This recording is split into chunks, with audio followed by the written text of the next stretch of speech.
विपक्षी दलों की बैठक काफी जोरों से पकड़ चुकी है और इसका सूत्रधार बिहार के मुखिया नीतीश कुमार को जाता है। हालांकि मुख्यमंत्री नीतीश कुमार प्राइम मिनिस्टर के दावेदार भी माने जा रहे हैं। ऐसे में एक चर्चा चल रहा है कि यूपी के फूलपुर से वह चुनाव लड़ने जा रहे हैं। हालांकि इसमें कितनी सच्चाई है, हमारे साथ जदयू के प्रवक्ता हैं अंजुम आरा जी, उन्हीं से जानते हैं। मैडम, ये जो चर्चा चल रहा है कि बिहार के मुखिया नीतीश कुमार जी फूलपुर से चुनाव लड़ने जा रहे हैं, नालंदा क्यों नहीं?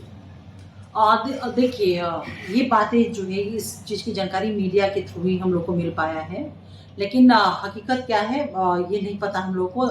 वह हकीकत था कि हमारे माननीय मंत्री श्री श्रवण कुमार जी उत्तर प्रदेश के प्रभारी हैं। वहाँ की आवाम, वहाँ के हमारे पार्टी के कार्यकर्ता इस बात से इत्तेफाक रखते हैं कि बिहार में काफ़ी विकास हुआ है माननीय मुख्यमंत्री नीतीश कुमार जी की लीडरशिप में, और वैसा ही कुछ विकास न्याय के साथ सबका विकास वो उत्तर प्रदेश में चाहते हैं कि ऐसा विकास हो। और ये तभी संभव है, उनका मानना ये तभी संभव है जब माननीय मुख्यमंत्री नीतीश कुमार जी उत्तर प्रदेश में उनका कहीं ना कहीं जुड़ाव हो। और इसके लिए उन्होंने माननीय प्रभारी महोदय से अपनी मंशा, अपनी चाहत को उन्होंने व्यक्त किया, और वो जब बिहार आए तो आप लोगों से इस बात को शेयर किया। लेकिन कहाँ से चुनाव लड़ना है, नहीं लड़ना है और लड़ाना है, ये कंप्लीट पार्टी का ये जो रिस्ट्रिक्शन होता है, और हमारे आदरणीय नेता नीतीश कुमार जी का ये अधिकार है। तो मुझे लगता है कि मैं वो उचित माध्यम नहीं हूँ कि इस बात पे मैं प्रकाश डाल सकूं। ये पार्टी इस चीजों को स्पष्ट कर पाई, और किन वजहों से ये बातें आई हैं वो भी मैंने आपको बताया। लेकिन मैडम, जिस प्रकार से विजय सिन्हा जो नेता प्रतिपक्ष हैं सवाल उठा रहे हैं कि मुख्यमंत्री कहीं से भी लड़े, चाहे बिहार के कोई भी लोकसभा सीट से चुनाव लड़े, उनकी जमानत तक के नहीं बचेगी, और बिहार छोड़ के अब बाहर यूपी भागे हैं, वहां भी जमानत उनकी नहीं बचने जा रही है। अरे वो तो बेचैन आत्मा है ना, नेता प्रतिपक्ष, वो तो झूठ का एक बहुत बड़ा पुलिंदा है। अब बिहार को लेकर के वो टिप्पणी इसलिए वो लोग दे रहे हैं कि उनको पता है कि नीतीश कुमार जी और बिहार कितनी बड़ी चुनौती है एनडीए के लिए, भारतीय जनता पार्टी के लिए। बिहार को लेकर के तो उन लोग की चेहरे पे बल और सिकन तो बहुत मजबूती से वो पड़ा हुआ है। उनको पता है कि अगर देश में केंद्र में सत्ता में आना है तो वो रास्ता बिहार और उत्तर प्रदेश से होकर के वो जाएगा। बिहार ने तो उनको उनकी औकात बता दिया 2015 में।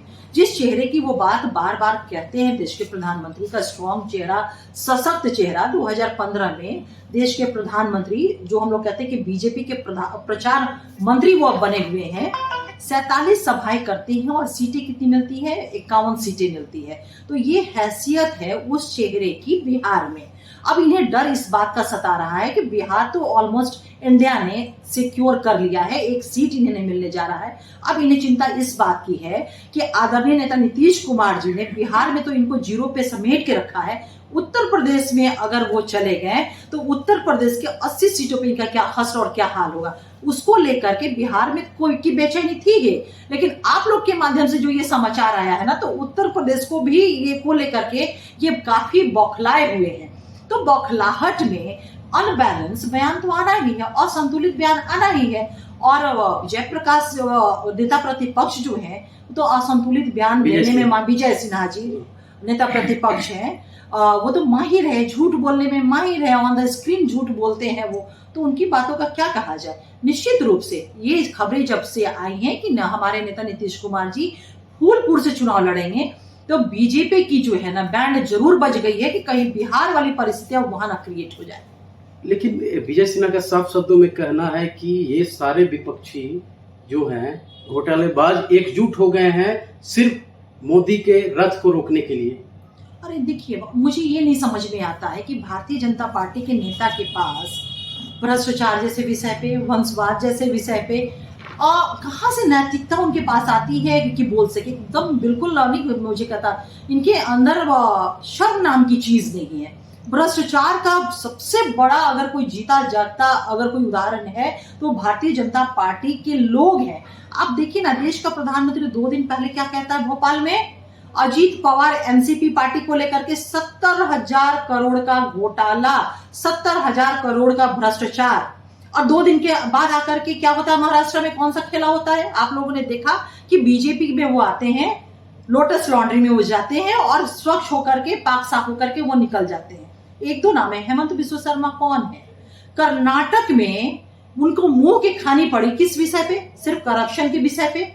अब सोचिए, जिस पार्टी का और उस पार्टी के नेताओं का ये रेपुटेशन है, ये छवि है कि भ्रष्टाचार जैसे विषय पे वो आउट होते हैं कर्नाटक में, और एग्जाम्पल्स एक दो नहीं, सो मेनी एग्जाम्पल्स है उनके यहाँ जो अपने यहाँ उनको शामिल किया है और लॉन्ड्री मशीन में डाला है, पाक साफ हो गए हैं।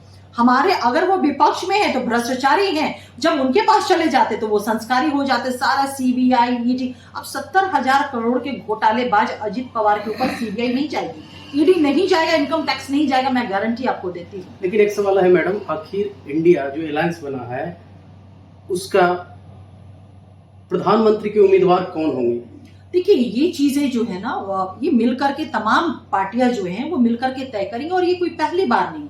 इस देश में पहले भी इलेक्शंस हुए हैं जो बिना उम्मीदवारी तय किए चुनाव हुए हैं, उसके बाद उम्मीदवार तय हुए हैं। बहुत सारे 4-5 ऐसे इलेक्शंस हुए हैं। और एक चीज और, अगर आप देखिएगा, जो संविधान का प्रोविजन है, संविधान जो कहता है, जो तरीका बताता है, वो यही बताता है कि इलेक्शन में चुन करके प्रतिनिधि आते हैं, चाहे वो विधानसभा हो या लोकसभा हो। उसके बाद जो है विधायक दल का या लोकसभा में दल का नेता का चुनाव होता है। तो संवैधानिक प्रोविजन भी जो है वो यही है कि चुन करके आए, उसके बाद चुना जाए। लेकिन ये तय करना है इंडिया को कि वो चेहरा पहले वो तय करते हैं या फिर इलेक्शन के बाद वो तय करते हैं, ये इंडिया को मिलकर के तय करना है। सो मेनी पार्टी है, सो मेनी लीडर्स है। क्या लगता है नीतीश कुमार भी हो सकते हैं? देखिए, इस विषय को लेकर के कहीं किंतु परंतु ये बट जैसी कोई चीज नहीं है। राइट फ्रॉम बिगिनिंग हम लोगों ने, हमारे नेता ने, हमारे राष्ट्रीय अध्यक्ष ने और हमारे पार्टी ने और तमाम लोगों ने बहुत ही स्पष्टता के साथ बार बार कहा है कि हमारे माननीय मुख्यमंत्री, इवन कि स्वयं हमारे नेता ने कहा है कि मैं प्रधानमंत्री पद का उम्मीदवार नहीं हूँ, हमेशा उन्होंने कहा। लेकिन बावजूद इसकी ये सवाल होता रहा है, उनकी दावेदारी है, उनकी उम्मीदवारी है। देखिए, हमारे नेता तो सूत्रधार हैं, उन्होंने तो सूत्रपात के विपक्षी एकता को लेकर के, और आज कितना सशक्त वो तमाम वो चीजें बनी है, विपक्षी एकता कितना स्ट्रॉन्ग रूप में राष्ट्रीय स्तर पर स्थापित हुआ है। तो कहीं से भी हमारे नेता नीतीश कुमार जी की उम्मीदवारी प्रधानमंत्री पद को लेकर के नहीं है, ये तय करना है इंडिया को।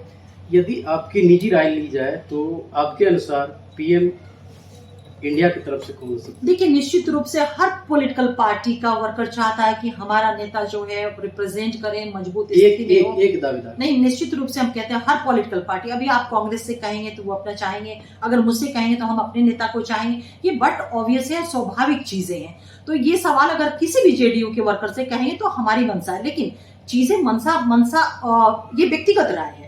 लेकिन यहाँ पे इंडिया का रूप स्वरूप है, तमाम पॉलिटिकल पार्टियां हैं, मिलकर के तय करना है कि कौन वो चेहरा होगा। इसलिए व्यक्तिगत राय जिस दल के वर्कर से आप पूछेंगे तो हर दल का वर्कर कहेगा कि हमारी राय, हमारी व्यक्तिगत राय ये है। लेकिन राजनीति और सामाजिक ताना बाना जो होता है या राजनीति का जो स्वरूप होता है वो व्यक्तिगत राय से नहीं होते, बल्कि आवाम की राय से होती है और मेजॉरिटी से होता है। लोकतंत्र में मेजॉरिटी तय करता है कि क्या होना है और क्या नहीं होना है।